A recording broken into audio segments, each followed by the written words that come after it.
नमस्कार, आदाब। आप देख रहे हैं मुंसिफ टीवी का स्पेशल डिबेट शो बड़ी खबर और मैं हूं मोनी सनवर। मिडिल ईस्ट की जंग अब सिर्फ मिसाइलों तक सीमित नहीं रही है, अब ये बयानबाजी की जंग भी बन चुकी है। डोनाल्ड ट्रंप का दावा है कि ईरान ने उनको सुप्रीम लीडर बनने का ऑफर दिया, लेकिन उन्होंने ठुकरा दिया।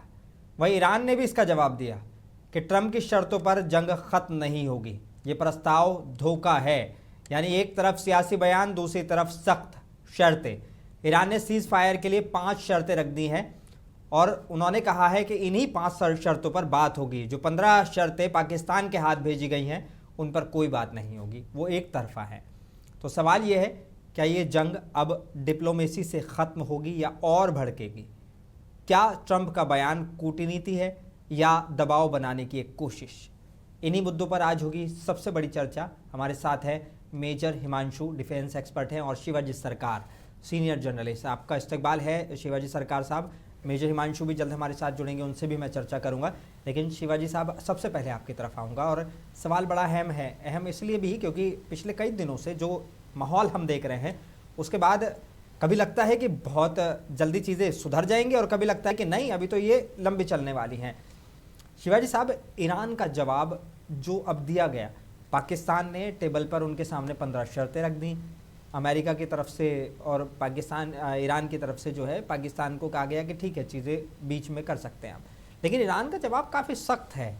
क्या ये जंग लंबी खिंचने का संकेत है? क्योंकि ईरान के जो बयान आ रहे हैं, ईरान की तरफ से जो बयान आ रहे हैं, और जिस तरीके से उसकी लीडरशिप ख़त्म होने के बाद भी वो एक संकट जो लीडरशिप का होना चाहिए वो नहीं दिखाई दे रहा, तो क्या लगता है कि अभी ये जंग और लंबी खिंचने का संकेत है क्योंकि कूटनीति से अब कोई बात नहीं बन रही है? नहीं, जंग अभी खत्म तो हुई नहीं है, ये बात तो सही है जी। जंग अभी चलेगी, ये भी बात सही है। सवाल है कि डिप्लोमेसी में क्या होगा। ट्रंप ने, देखिए, बड़े अपने स्टाइल में, जिसको हिंदी फिल्मों में स्टाइल कहते हैं, अपने जो डिफीट है वो उसको कबूल कर लिया उन्होंने। अब जब आप अपनी हार को कबूल कर ले तो आपके खिलाफ जो है वो तो फिर अपनी शर्तें रखेगा। और ईरान ने भी वही किया है कि उनको अपनी शर्त पे नहीं, उनके शर्त पे नहीं, जो ईरान की शर्त है उस पे करना है। और ईरान का एक शर्त जो उन्होंने कहा नहीं कहा वो ये है कि लड़ाई में जो भी हर्जाना हुआ है वो भी चुकाना पड़ेगा जी। अब अमेरिका के लिए आसान काम नहीं है। ये सारी चीजें आपने तोड़ तो दिया, अब उसको बनाने के लिए पैसा देना अमेरिका के लिए आसान काम नहीं। अमेरिका की माली हालत वैसे ही खराब होती जा रही है, अमेरिका में महंगाई बढ़ती चली जा रही है, और अमेरिका में जो ट्रंप के खिलाफ आवाज उठ रही है वो भी कोई हल्की फुल्की नहीं है, बहुत तेजी की आवाज उठ रही है, क्योंकि वहां का कोई भी ये नहीं चाहता है कि उनके अपने बच्चे जाके एक व्यापारी के लिए अपनी जान दे। तो ये सारी चीजें जो चल रही है, और ईरान बहुत अहम लफ्ज है आपका कि ईरान के जो वो अमेरिका के जो माँ बाप हैं, खासकर सैनिकों के, वो नहीं चाहते कि व्यापारी के लिए अपने बच्चे की कुर्बानियां दे दी जाए। बेशक साहब, पूरा व्यापार ही चल रहा है इस वक्त, चाहे तेल का व्यापार हो, चाहे आपके नेट का व्यापार हो, चाहे आपके ये जो माइक्रोसॉफ्ट का व्यापार हो, ये सारा व्यापार चल रहा है, इसको बढ़ाना है। माइक्रोसॉफ्ट ने पूरे वर्ल्ड में कोविड फैलाकर अपना इंटरनेट और नेट के जरिए क्लासेस चलाना और ये सारे कॉन्फ्रेंस करने का जो सिलसिला शुरू किया है, और अपना मुनाफा बढ़ाते चले जा रहे हैं। बस स्टारलिंक के जरिए जो है नेट का दाम बढ़ाने की पूरी कोशिश चल रही है। और आज अब अगर आप देखें, अगर हम फोन के डाटा से कहीं बात करने की कोशिश करें तो बार बार कट जाता है, कट नहीं जाता है, कटाया जाता है, जानबूझकर कटाया जाता है कि फोन का उनके हिसाब से पैसे कम देते हैं, तो इतने कम पैसे में आपको क्यों ये फैसिलिटी दी जाए। फैसिलिटी चाहिए तो उनके हिसाब से आप पैसे दीजिए। ईरान ने ठीक इसी का जवाब दिया है। उन्होंने कहा है कि आपने हमारी जो नुकसान किया है उसके पहले भरपाई कीजिए, और जब भरपाई करेंगे तब हम बात करेंगे। बिल्कुल। तो सवाल ये है कि क्या इसमें लड़ाई खत्म होगी? देखिए, ट्रंप को लड़ाई तो खत्म करनी पड़ेगी, कब करेगा ये उसकी मर्जी है, पर उसकी भी मर्जी नहीं है, वो नेतान्याहू की मर्जी पे चल रहा है। इजराइल अमेरिका पर जो है सारा डिक्टेट कर रहा है, और ट्रम्प को ये हिम्मत नहीं पड़े कि इजराइल को मना करे कि हमें लड़ाई करना है। तो ट्रम्प की जो पेंटागन की पॉलिसीज हैं, अब लगता है सीधे सीधे तेल अवीव से डिसाइड हो रहा है। तो ऐसे में ट्रम्प लड़ाई लड़ेंगे या नहीं लड़ेंगे, ये अमेरिका को तय करना, ट्रम्प नहीं तय कर पाए। बिल्कुल। और बिल्कुल। क्या बहुत अहम बात। मेजर हिमांशु हमारे साथ जुड़ गए हैं। हिमांशु साहब, बहुत बहुत इस्तकबाल, बहुत बहुत शुक्रिया, अपना कीमती वक्त आपने दिया। मेजर हिमांशु साहब, जिस तरीके से ये दावा कर रहे हैं ना ट्रम्प कि मुझे सुप्रीम लीडर बनने का ऑफर मिला और मैंने उसको रिजेक्ट कर दिया, किस तरह से आप इस बयान को देख रहे हो? क्योंकि पिछले कई वक्त से जो ट्रम्प बयान दे रहे हैं, भले से लोग उनको जो है ये कह दें कि दिमागी तौर से जो है बीमार हैं या कुछ भी कह दें, लेकिन ट्रम्प कुछ भी ऐसे ही नहीं कहते हैं। भले से झूठ बोल रहे हो लेकिन पीछे कुछ ना कुछ मकसद होता है। हाँ, उसको हम वैसी भाषा में मेथड इन मैडनेस कहते हैं। हाँ, कि वो पागलपन में भी एक मेथोडोलॉजी होती है। हाँ। लेकिन बहरहाल ये तो देखिए, अमेरिका एक बड़ा राष्ट्र है, अमेरिका एक सुपर पावर है, उसके वो एक निर्वाचित राष्ट्रपति हैं। तो एक व्यक्ति जो वैसे तो सब देशों की अपनी सोवरेनिटी होती है और निज देश पर अपना अपने अपने मुल्क पर गर्व होना कोई वैसी बात नहीं है, लेकिन फिर भी कोई जो अमेरिका का राष्ट्रपति हो वो ईरान का बनना क्यों चाहेगा? और ऐसे ही कोई किसी का राष्ट्रपति बन जाए, मतलब कोई कानून, संविधान, कोई विधान कुछ है कि नहीं है? बिल्कुल। ये मतलब बड़ी मजाकिया सी और मस्खरी हल्की बातें लगती हैं। खैर, अब इन बातों की मांग करना भी अब मेरे ख्याल से गैरवाजिब सा हो गया है। कोई बहुत अजीब सी बात नहीं रह गई है इस तरीके की बयानबाजियां सुनना। पिछले 10-15 सालों में डिप्लोमेसी जैसे सीरियस, गंभीर जैसे मुद्दों पर कोई बहुत धीर गंभीर बात होती हो ऐसा दिखता नहीं है। और खास तौर से ट्रम्प साहब तो पिछले अपने कार्यकाल में भी और इस काल में तो वो करेला नीम चढ़ा जैसी स्थिति है, वो कुछ भी कह देते हैं। महत्वपूर्ण पर ये नहीं है। महत्वपूर्ण महत्वपूर्ण ये है कि ये जो ग्लोबल रीअलाइनमेंट हुआ है, इसके वजह क्या है? ये जो रीअलाइनमेंट हो रहा है या इस तरीके की सामने जो इस तरीके, मैं तो ये कहूंगा कि जैसे बड़ी डिल्यूजनरी लीडरशिप्स आ गई। वो हमारे यहाँ फौज में कहते हैं, in a war the first casualty is truth. सच जो होता है सबसे पहले युद्ध में हताहत होता है, एक। और दूसरा ये कहा जाता है युद्ध अंतिम डिप्लोमेटिक एफर्ट होता है। बिल्कुल। स्टेट का अंतिम जो डिप्लोमेटिक एफर्ट होता है युद्ध होता है, यानी अब कोई रास्ता बचा ही नहीं हमारे पास। हाँ, तो और हम भाई गांधी ने भी कहा, हिंसा जो है मानवता, मानवीयता, मानवीय विवेक की विफलता होती है। यदि हम कोई तरीका निकाल ही नहीं पाए, मैं अभी किसी को कटघरे में नहीं खड़ा करूं अगर मैं, हालांकि इसमें तो कटघरे जैसी कोई बात ही नहीं है, एक तरफा कार्रवाई है, दादागिरी है, गुंडागर्दी है ना। और यहाँ तक कि नाटो देशों तक ने ये कहा कि भाई उससे वो सहमत नहीं है। तो अमेरिका के अपने ही सहयोगी उससे सहमत नहीं है। तो यहाँ तो बहुत ज्यादा तराजू में तोलने जैसा कुछ है नहीं, एक तरफा मामला है, भेड़िए और मेमने जैसी बात है। लेकिन फिर भी उसके अपने ही सहयोगियों ने ये कहा कि भाई वो उसके रवैये से सहमत नहीं है। ये एक तानाशाह, या मैं भी कहूंगा तुनक मिजाज तानाशाह, जो कि कभी ग्रीनलैंड पे दावा कर देता हो, कहीं वेनेजुएला पे, ये सत्ता के सीधे सीधे ताकत के दुरुपयोग का मसला बनता है। अब सवाल ये है कि उस सत्ता का दुरुपयोग हो क्यों रहा है? सत्ता का दुरुपयोग इसलिए हो रहा है कि संभवतः ट्रम्प साहब यदि कोई एंटरप्रेन्योरशिप होता, कोई व्यापार से, डिप्लोमेसी से अपने देश को समृद्ध कर पाता तो कर लेता। तो ये तो फेलियर ऑफ इंटेलेक्ट है, ये ट्रम्प साहब की लीडरशिप का फेलियर ऑफ इंटेलेक्ट है कि उन्हें लोगों से एक तरीके की रंगदारी वसूल कर, मैं नहीं कह रहा कि पहले ऐसे नहीं हुआ भाई, ब्रिटिश एम्पायर या तमाम एम्पायर, रोमन एम्पायर या फलाना एम्पायर जो बने हैं करते तो वो यही थे। पर एक डिप्लोमेसी का रोल होता था, एक सटल डिप्लोमेसी का रोल होता था, एक मैं कहूंगा कि दिमागी दिवालियापन नहीं होता था और तरीके से चीजों को कर लिया जाता था। वायलेंस लास्ट रिजॉर्ट होता था, अब यहाँ पहला रिजॉर्ट हो गया है। तो ये ट्रम्प साहब की लीडरशिप का फेलियर है बेसिकली। तो क्या अमेरिका में कम शब्दों में अगर मैं समझने की कोशिश करूं तो क्या अमेरिका इस तरह के बयानों से जो है वो ईरान पर एक मनोवैज्ञानिक दबाव बना रहा है? जी बिल्कुल, वो मनोवैज्ञानिक दबाव एक हारते हुए व्यक्ति या जिससे चीजें हैंडल ना हो रही हो, मैं कहना चाहूंगा जिससे हैंडल ना हो रही हो, वो व्यक्ति उसमें भी तो एक तरतीब होनी चाहिए, उसमें कोई वो होना चाहिए, तालमेल होना चाहिए। एक तरफा, ये तो बिल्कुल एक पेंडुलम कभी इधर चला जाता है, कभी इधर चला जाता है। इसमें कंसिस्टेंट कोहेरेंट कोई स्ट्रेटेजी जैसी चीज नहीं दिखती है। बिल्कुल। तो वो इस समय अपनी जिसे कहते हैं ना सुरताल खो बैठा है, अमेरिका इस समय सुरताल खो बैठा है। अब जुआरी जो होता है वो कभी ये भी दाव पे लगाता है, वो भी दाव पे लगाता है, लेकिन यहाँ दाव पे सिर्फ अमेरिका का वो नहीं है या ईरान नहीं है, यह दुनिया का अमन चैन और जो एक सेटल्ड इश्यूज जैसे दुनिया में है व्यापार के हैं। और जो बात मैं बार बार कह रहा हूं कि व्यापार कोई लूट मार से नहीं चल पाएगा, व्यापार तो अपार होता है, लूट मार तो सीमित होता है। भाई आपके यहाँ कोई खजाना है उसे लूट के ले गए, भाई हिंदुस्तान में भी इतने बार लुटेरे आए ले गए, क्या हिंदुस्तान बर्बाद हो गया? उद्यम से, पुरुषार्थ से, ऐसी चीजों से जो उत्पादकता से जुड़ी है, जिसे एंटरप्रेन्योरशिप कहते हैं, उससे देश फिर समृद्ध हो जाता है।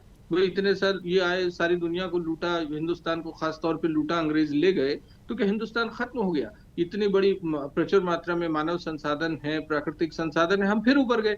लेकिन वो एंटरप्रेन्योरशिप से जापान जैसे जमींदोज कर दिया, जापान इतने बड़े तरीके से उभर के आया, जर्मनी को जमींदोज कर दिया गया, जर्मनी उभर के आया। तो ऐसे तमाम मुल्क वापस आए किस पे? एंटरप्रेन्योरशिप पे। तो अमेरिका के लिए भी ये दुखदाई पल होने वाले हैं, क्योंकि बतौर राष्ट्र अमेरिका क्या एक ऐसे दुष्चक्र में फंसेगा? क्या ऐसे लीडरशिप फेलियर्स को झेलेगा? क्या अमेरिका ऐसी अंतरराष्ट्रीय छवि के साथ व्यापार और अन्य संबंधों को निभा पाएगा? तो ये एक ग्लोबल रीअलाइनमेंट की तरफ चीजें चलेंगी, जैसा कि फर्स्ट वर्ल्ड वॉर में हुआ था। फर्स्ट वर्ल्ड वॉर में ठीक है, उसके पहले इंपीरियल जो भी उनका इंपीरियल ताकतें थी, साम्राज्यवादी ताकतें थी, उनका सूरज नहीं डूबता था, फला फला ढिमकाना, सारी बातें। लेकिन जब पाउंड कमजोर हो गया फर्स्ट वर्ल्ड वॉर के बाद, उससे पहले वो सबसे बड़े क्रेडिटर्स थे, उसके बाद वो सबसे बड़े डेट में आ गए, उसमें आ गए, कर्जे में आ गए। तो कर्जे में आने के बाद अमेरिकी महत्व बढ़ गया, और सेकेंड वर्ल्ड वॉर के बाद तो वो बिल्कुल ही घुटनों पर आ गए, जो बरतानिया हुकूमत थी। उसके बाद बरतानिया हुकूमत का पतन हो गया। तो ये इतिहास से सबक लेना चाहिए और अमेरिका को समझना चाहिए कि इस तरीके की चीजों में अगर उसमें उत्पादकता नहीं रहेगी, पुरुषार्थ उस तरीके का नहीं रहेगा, एंटरप्रेन्योरशिप नहीं रहेगी, और इस तरीके की उगाही से और रंगदारी से वो देश चलाने की कोशिश करेगा, तो इसमें वस्तुतः अंततः अमेरिका का नुकसान है और देश भर का एक संतुलन बिगड़ता है, अमन चैन बिगड़ता है, दुनिया का भी नुकसान है। शिवाजी सरकार साहब, 5 शर्तें ईरान की तरफ से, ऐसा लगा कि बात तो गलत नहीं है। मतलब अगर वो ये अश्योरेंस चाह रहा है कि पहली बात तो जो अभी बातचीत में हमले नहीं होंगे, दूसरा अगर आप अश्योर कीजिए कि आप जो है दोबारा से ये हरकतें नहीं करेंगे, यानी कि कुछ दिनों के बाद फिर तैयारी करके आ जाओ और फिर हमारे ऊपर हमला कर दो, तो ये नहीं चलेगा। एक दूसरा वो कह रहा है कि मुआवजा देना पड़ेगा साहब आपको, अगर ये सारी चीज़ें करनी है तो मुआवजे वाली बात है। दूसरा सभी मोर्चों पर संघर्ष का एक पूर्ण अंत होगा, बिल्कुल पूरी तरीके से खात्मा होगा। ये सारी चीज़ें बार बार नहीं होनी चाहिए। हॉर्मुज स्ट्रेट पर ईरान का अधिकार को अंतर्राष्ट्रीय मान्यता देनी पड़ेगी। हालांकि अभी भी ईरान के अलावा कई और देश हैं जो हॉर्मुज पर जो है अपना बताते हैं कि हमारा भी इस पर जो है अधिकार है। तो किस तरह से एक वो शर्तें जो अमेरिका चाह रहा है। अच्छा, अमेरिका एक मामले में अपने ही फेर में फंसता जा रहा है। पहले कहा कि ईरान के जो जितने भी न्यूक्लियर पावर के ये सारी चीज़ें हैं वो हमने ख़त्म कर दी, अब कह रहे हैं कि वो जो है उसको हम पूरी तरीके से नष्ट करके रहेंगे और उसको हम ख़त्म कर देंगे। तो ऐसा लग रहा है कि ट्रंप जो है बड़े झूठे से हो गए, हर कुछ दिनों के बाद उनके बयान बदल जाते हैं।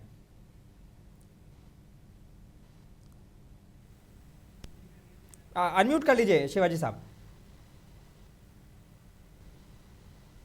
नहीं, अनम्यूट शायद आपके उस पर। जी जी, अभी मेजर साहब ने कहा कि लड़ाई में सबसे पहला कैजुअलिटी जो होती है वो सच होती है। बिल्कुल सही। अगर आपको याद हो, ट्रंप ने अपने पहले दौर में कहा था पोस्ट ट्रुथ। तो पोस्ट ट्रुथ का क्या मतलब है कि सच्चाई को पीछे छोड़ो, जो हम कहें वो सच है। ये अमेरिकन डिप्लोमेसी के अगर आप देखें, भाई फर्स्ट वर्ल्ड वॉर की बात कर रहे थे, अभी भी अमेरिका का या ब्रिटेन का या जो वेस्टर्न फोर्सेस हैं वो यही चाहते हैं जो उन्होंने फर्स्ट वर्ल्ड वॉर के बाद में वर्ल्ड में जो हुकूमत अपनी कायम की है वो बनी रहे। नाटो और अमेरिका यही करते जा रहे हैं। आज नाटो में टूट होने लगा, ये सबसे बड़ी मैं समझता हूँ पूरे वर्ल्ड के लिए खुशखबरी है। नाटो आज अमेरिका के साथ उस तरह नहीं दिख रहा है जैसे कि 60 के कोल्ड वॉर के दशक में भी दिखता था। ये मैं समझता हूँ एक सबसे बड़ी जो है पूरे वर्ल्ड की जो डिप्लोमेसी है उसकी एक जीत सी। और ये कब तक रहेगा ये नहीं पता, पर फिलहाल लगता नहीं है कि नाटो उस तरह से जुड़ पाएगा, क्योंकि गांठ पड़ जाती है तो पड़ी जाती है। ग्रीनलैंड को लेकर जो गांठ पड़ी है वो आसानी से छूटने वाली नहीं है। और दूसरी चीज, अमेरिका चाहता है कि वो सारी पॉलिसीज को सेकेंड वर्ल्ड वॉर के बाद से वो डिसाइड कर रहा है, पर आज भी वो करता रहे तो वो छल बल हर तरह से करने की कोशिश करेगा। अभी ट्रम्प जो कह रहे हैं वो छल के जरिए उन चीजों को कायम करना चाहते हैं। वो चाहते हैं अमेरिका को थोड़ा वक्त और मिल जाए, उसके बाद वो फिर हमला करे, जो ईरान ने समझ लिया है और उसके कहा है कि ये सब नहीं चलेगा साहब, आपकी चालबाजी हम समझ रहे हैं। तो मल्टीलैटरलिज्म अमेरिका ने ही शुरू करवाया। आप अगर देखें, क्योंकि अमेरिका तब जो है वर्ल्ड ट्रेड पे इतना सशक्त नहीं था, इतना पावरफुल नहीं था, तो मल्टीलैटरलिज्म को उसने शुरू कराया, यूनाइटेड नेशंस को स्ट्रॉन्ग किया, जीएटीटी की अगर आप सारी चीजें देखें तो कई शर्तें भले ही अमेरिका ने न मानी है, पर जीएटीटी को वही शर्तों पे बनी है जो अमेरिका चाहता था, जो वर्ल्ड ट्रेड ऑर्गेनाइजेशन बना। तो अमेरिका आप कहीं ना कहीं देख रहा है कि सारे मल्टीलैटरलिज्म को आप देखिए अमेरिका ने खत्म करवा दिया। वर्ल्ड ट्रेड ऑर्गेनाइजेशन खत्म हो गया, यूनाइटेड नेशन खत्म सा ही है, उसकी आवाज है या नहीं है, तो क्या ईरान की जो 5 शर्तें हैं इनमें से कोई भी शर्त या कोई भी बात आपको ऐसी लग रही है जो सीज फायर की एक राह खोल सकती है? देखिए, अमेरिका को सीधी सी बात है, वो शर्तें माने या न माने, उसको कहना पड़ेगा कि हम सीज फायर मानते हैं, आगे हम लड़ाई नहीं करेंगे, माफ कीजिएगा। ये अगर नहीं होगा, देखिए एक चीज आपको समझना पड़ेगा, आज से नहीं, 1980 से जब से ईरान वॉर और इराक का लड़ाई शुरू हुआ, तब से लेके कुवैत के लड़ाई और बाकी सारी चीजों में अमेरिका ने जिस तरह से सारी चीजें की, उसने ईरान के अलावा सारे मिडिल ईस्ट के मुल्कों को या तो तबाह कर दिया या उन्होंने अपने कब्जे में कर लिया है। हाँ, वहां अपना बंदा बैठा सऊदी अरब अपना बंदा बैठा के तरह तरह के एग्रीमेंट्स करा के अपने बेसिस बना के सारे, जिसको ईरान ने इसको बहुत बारीकी से और सूझबूझ के साथ आज खत्म किया है। आज अमेरिका इसलिए नहीं डर रहा है कि तेल अवीव में जाके मिसाइल गिर रहे हैं, वो इसलिए डर रहा है कि ईरान ने टारगेटेड अमेरिकन जहां जहां इन्वेस्टमेंट है उसको तबाह किया है। चाहे अरामको का रिफाइनरी हो, चाहे आपका कतार का एलपीजी और एलएनजी का जो रिफाइनरी है वो हो, या जितने भी दुबई में, बहरीन में, सारी जगह उन्होंने यही किया। नेवल बेस को उन्होंने खत्म कर दिया। और सिर्फ यही नहीं, अमेरिका को अपना जो बड़े बड़े वॉरशिप्स हैं उसको लेके वहां से भागना पड़ा। हाँ बिल्कुल, कल परसों जो हमले हुए तो उनको उतनी दूरी बनानी पड़ी कि उनकी मिसाइलों से हम बच सकें। हाँ मेजर हिमांशु साहब, जो ये शर्तें हैं तो क्या ये वास्तव में बातचीत का रास्ता है या सिर्फ पोजीशन मजबूत करने की रणनीति? क्योंकि पिछली बार जब अमेरिका ने बातचीत में उलझाकर हमले किए थे तो ऐसा लगा कि अब जो है ईरान भरोसा करने के तैयारी नहीं है। बात भी चल रही है, साथ साथ पाकिस्तान से शर्तें भी बात हो रही है, लेकिन साथ साथ हमले भी नहीं रुक रहे हैं, हमले भी रेगुलर जारी हैं। तो कह रहे हैं कि ठीक है बातचीत होती रहेगी लेकिन हमले उसी तरीके से होते रहेंगे, क्योंकि पिछली बार धोखा किया आपने हमारे साथ। अब हमारे यहाँ गांव देहात में कहावत है, आजमाए हुए को आजमावे सो बेवकूफ कहलावे। दूसरी ये भी है कि साहब दूध का जला छाछ को भी फूंक फूंक के पीता है। तो ईरान को तो जो स्थिति आई है वो भेड़िए और मेमने वाला मामला समझा गया था कि साहब भेड़िए के मुंह खून लगा हुआ है, इराक में वो कर चुका, कई देशों में कर चुका, वेनेजुएला के राष्ट्रपति को उठा चुका। तो वो इस तरीके के दादागिरी की कार्रवाइयां कर रहा था। तो ईरान के पास डरने का और चौकन्ना होने का पर्याप्त कारण है, उनके पास वाजिब कारण है चौकन्ना होने के भी और इस हालात से डर के सावचेती सावधानी लेने के।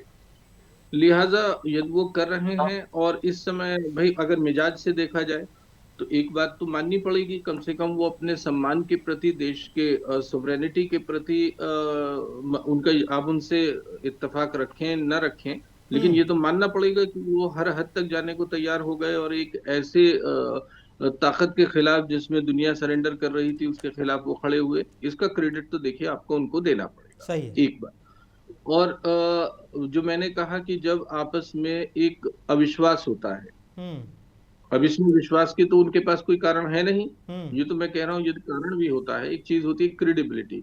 जिस तरीके की बयानबाजी आ रही है, गैर जिम्मेदार, मैच्योर नहीं है, कैलिब्रेटेड नहीं है, मेजर्ड नहीं है अमेरिका की तरफ से, उसके बाद क्या कोई भी जिसने ये तजुर्बा कर लिया हो, जिस मुल्क ने ये झेला हो, वो एतबार कर लेगा? तीसरी बात भाई, उसके सारे हमले की और इस सारे की बुनियाद ये थी अमेरिका के इस मिस एडवेंचर एडवेंचर की, कि तमाम मुल्कों को वो जमींदोज कर सकता है और चुटकी बजाकर गिरा सकता है, जमींदोज कर सकता है। ये उसकी एक बेसिक प्रेमाइस थी, इसकी बुनियाद ये थी। लेकिन अब ये गलतफहमी अब दूर इस हो गई होगी। बुनियाद पे ही उस बुनियाद पे ही ईरान हमला कर रहा है। हाँ। कि भाई हर कोई आपसे डरने वाला नहीं है, हर कोई आपसे दबने वाला नहीं है, और हर कोई जवाब ना दे सके इस हैसियत का नहीं है। ये जो एक इमेज ब्रेकिंग हुई है, तो जो सुपर पावर, एकमात्र सुपर पावर का दम्भ या एक छवि जिसको बड़े केयरफुली और बड़े तरीके से निर्माण किया गया था अमेरिका द्वारा, इसमें निश्चित तौर पे उस पर बड़ा डेंट लगा छोटा सा है। सवाल, अगर दूसरा, मान लीजिए ये बातचीत जो अब अमेरिका पाकिस्तान ने एक शुरुआत की है, तो अगर बातचीत फेल होती है तो क्या जंग और बड़े स्तर पर फैल सकती है? छोटा सा जवाब, क्योंकि वक्त की कमी की तरफ बढ़ रहा हूं मैं। जी जी जी, ये एक बहुत नाजुक दौर है जिसमें किसी भी तरफ जा सकती है। बस मैं थोड़ा सा शिवाजी जी की बात को एक बड़ा कर रहा था कि मल्टीलेटरलिज्म जो है, मैं ये कह रहा हूँ, जो मैंने कहा कि ये जितने कंट्रीज हैं, चाहे ब्रिटेन है या ये हैं, ये बड़े व्यवहारिक देश हैं। कहा तो अमेरिका पे ये काबिज थे, लेकिन जब अमेरिका ताकतवर हो गया, पाउंड कमजोर हो गया, डॉलर कमजोर हो गया, तो देखिए ये उसके पिछलग्गू भी बन गए। तो मेरा कहना है, कल अगर न्यू वर्ल्ड ऑर्डर एमर्ज होगा, हाँ। और ईरान लड़ गया, चाइना और रूस खड़े हो गए, तो इसकी क्या गारंटी है कि ये देश न्यू वर्ल्ड ऑर्डर के हिसाब से अपने को नहीं ढालेंगे? मैं ये कहना चाह रहा हूँ। बिल्कुल शिवाजी साहब, नाजुक स्थिति है जी। शिवाजी साहब, जैसे मेजर साहब कह रहे थे, एक बात बड़ी अहम थी कि अमेरिका तो क्या, अगर मान लीजिए कि चाइना, इंडिया, रशिया या किसी भी देश का प्रधानमंत्री हो और उसे वहाँ सुप्रीम लीडर बनने का मौका मिले, तो मैं कहूँगा कि पाकिस्तान का प्रधानमंत्री भी वहाँ नहीं बनना चाहेगा। ये वाले तो हालात हैं। लेकिन अब हम जो चीज़ें देख रहे हैं, क्या इस पूरे घटनाक्रम में इजराइल की भी एक रणनीति बदल रही है? अमेरिका की तो बदल रही है यकीनन।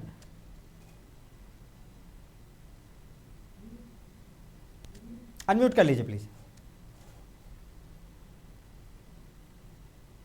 हाँ, इजराइल को ये मालूम है कि अगर ईरान की लड़ाई खत्म हो जाती है तो उसकी वजूद खतरे में आ जाएगी। सही है। इसमें इजराइल कभी नहीं चाहेगा ये लड़ाई खत्म, और अमेरिका पर उसका कितना दबाव रहेगा ये आगे देखने का। पर अमेरिका एक चीज बता दूं आपको, सिर्फ ये चाहता जरूर है कि ईरान को खत्म करके पूरे वेस्ट एशिया में, यानी कि हिंदुस्तान के पड़ोस से लेके आपके लीबिया तक जो है, उसका जो है हुकूमत कायम रहे। पर वो कायम रख पाएगा या नहीं, ये ईरान जिस तरह से लड़ रहा है इस पर होगा। और तो एक क्या, चीज और बता, एक छोटा सा सवाल, क्या दुनिया की बड़ी ताकतें अब वाकई खुलकर किसी एक पक्ष में खड़ी होंगी? मेजर हिमांशु उस तरफ इशारा कर रहे थे अभी। कर सकती हैं। देखिए, सारी हुकूमतें ताकत के साथ जाती हैं। ईरान ने अगर वो ताकत दिखा दी और अमेरिका अगर झुकने लगा, तो ताकतें जो हैं दूसरी तरफ जाने में कोताही नहीं करेगी। ये तो बात साफ। ठीक, चलिए शिवाजी सरकार साहब और मेजर हिमांशु साहब, बहुत बहुत शुक्रिया, आपने अपना कीमती वक्त दिया आप दोनों का। और तो एक चीज़ तो साफ है, जो अभी चर्चा हो रही थी मेजर हिमांशु साहब से और शिवाजी सरकार साहब से, वो ये है कि मिडिल ईस्ट की ये जंग जो है अब सिर्फ हथियारों की नहीं रह गई है। हथियार अमेरिका ने भी बहुत सारे इस्तेमाल कर लिए, इजराइल ने भी कर लिए, अब ये हथियारों की जंग नहीं रह गई है। ये कूटनीति, बयानबाजी और दबाव की भी जंग बन चुकी है। एक तरफ ट्रंप का दावा है, दूसरी तरफ ईरान की सख्त शर्तें हैं। अब देखना होगा क्या बातचीत का रास्ता निकलेगा या फिर ये टकराव और ख़तरनाक मोड़ लेगा।